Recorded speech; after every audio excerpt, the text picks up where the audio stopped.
ગઈકાલે મોરબીમાં જે દુઃખદ ઘટના ઘટી, જીવતો પુલ તૂટવામાં, એમાં અનેક પરિવારોના, કોઈના ભાઈ, કોઈની બહેન, કોઈનો બાપ કે પછી કોઈની માં કે કોઈ બાપની લાડકવાઈ એક ફૂલ જેવી દીકરી, દરેક સ્વજનોએ જે સ્વજનો ગુમાવ્યા, એમના આત્માને શાંતિ મળે એના માટે આપણે સૌ પ્રાર્થના કરીએ. પણ મચ્છુ ડેમ હોય કે પછી ઝૂલતો પુલ હોય, એ તો ખાલી એક વાત છે. પણ મોરબી, તું સંભાળીને ચાલજે, પાણી સાથે જ તારે ઘાત છે. દિવાળીની રોશની બધી ઉતરી ગઈ, ગઈકાલની સાંજ, આખી સાંજ એ મોરબી મારી આંસુઓમાં તણાઈ ગઈ. ગઈકાલની સાંજ ગોજારી હશે, કોને ખબર? મચ્છુ, હજુય તું ભૂખી હશે, એ કોને ખબર?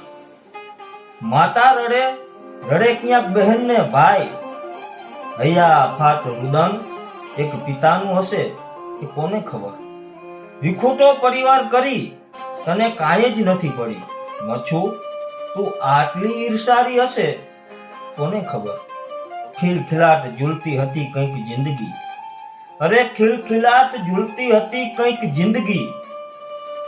એ હાસ્યની પાછળ ધગધગતું એક આંસુ હશે, એ કોને ખબર? ઝૂલતા પુલમાં ઝૂમતી, અરે ઝૂલતા પુલમાં ઝૂમતી માનવ મેદની વિખરાઈ ગઈ. કિલોર અને ટીકિયારી કકડાટ અને ચીસોમાં ફેરવાઈ ગઈ. આનંદથી હિલોરે ચરેલી આ જિંદગી, આનંદથી હિલોરા લેતી આ જિંદગી અચાનક જ ખૂટી ગઈ. એક નિર્જીવ દોરડાના ભરોસે આ જીવનની દોડી તૂટી ગઈ.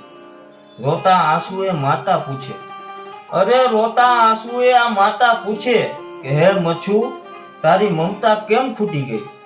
આ તો કેવી ગોજારી ઘટના ઘટી સાહેબ, કે મચ્છુ ફરી આજ મારી મોરબીને રડાવી ગઈ.